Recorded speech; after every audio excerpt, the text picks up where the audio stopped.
Historically, what we've seen is that older workers fare better on a number of counts than younger workers. So that workers 50 and older tend to earn more per hour than their younger counterparts. They're more likely to receive retirement benefits on the job, more likely to receive health benefits on the job, and they're less likely to be unemployed. And these patterns persisted through the recent recession and its aftermath, even as unemployment has soared. So today what we see is that the average unemployment rate for men 55 and older in 2010 is about 7.7%. For women 55 and older, the average unemployment rate in 2010 was about 6.3%.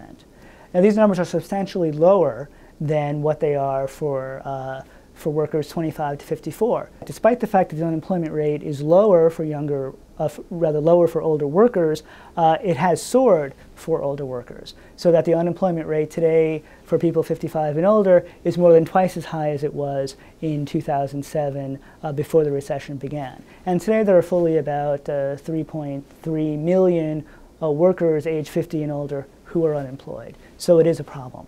But the problem is not so much that that older workers are more likely to lose their job, because they're not. They're less likely to lose their job than younger workers. But when they lose their job, they tend to be out of work for a longer period of time. And when they do become reemployed, they tend to earn substantially less on the new job than they did on the old job. So let's first think about this, the reemployment rates.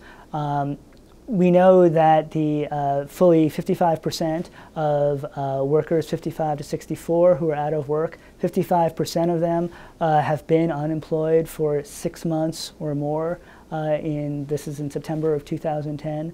By comparison, overall, it was 43% of unemployed workers had been out of work for 6 months or more. So it's high for all age groups, but it's particularly high for older workers. What happens when they become reemployed? We see that older workers take a much bigger hit to their wages. If we look at men 50 to 61, when they become reemployed, they're earning on average 20% less on the new job than they did on the old job.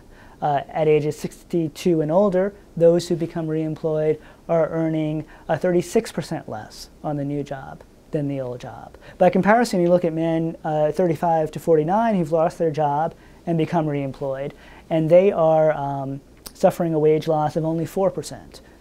So it's just much more serious for the consequences of job loss are much more serious for older people than for younger people.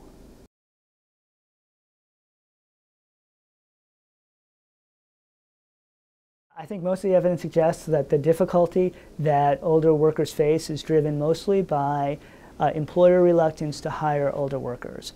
I think that's driven in large part by a concern that older workers maybe have skills that are out of date, and that because their education was completed so many years ago, that maybe that it's not as relevant in today's world as it was when they received it. Also concerns that maybe they haven't kept up with the technology. This is what comes out of employer surveys. Employers are often expressing some concern about these attributes of older workers, that they're really not as up-to-date in their skills as they might be. There's also concern that older workers might retire rather quickly. They won't spend enough time with the employer so that the employer can recoup the hiring and the training costs that are involved in bringing on a new worker. And finally, there's some concern that employers express that older workers are just too expensive. And it is true that their wages are, on average, tend to be a little bit higher than for younger folks, but the difference is not dramatic. There's also concern about healthcare costs being more expensive at older ages than at younger ages. Again, the differences aren't that dramatic either.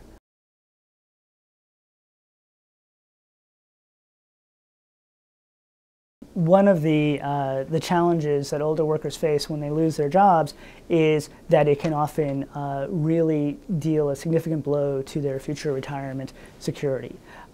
So when people in their 50s, let's say, lose their job, they often have to dip into their retirement savings to make ends meet. That leaves less money in retirement to cover their living expenses. And even if they don't have to do that, and not everyone does, but you look at the data, a substantial number of folks who are losing their jobs now in their 50s are dipping into their retirement savings. But even those who don't, if they don't have a job, they don't have the opportunity to continue to build their retirement savings. And so much of retirement savings takes place in the 50s.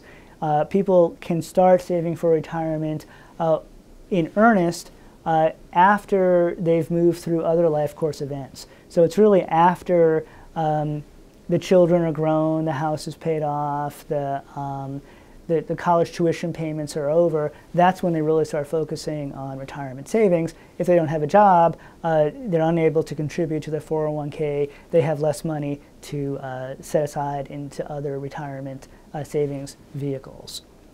Then for those who are 62 or older who lose their jobs, or on the verge of turning 62 when they lose their jobs, a lot of these people then respond by simply taking up Social Security early.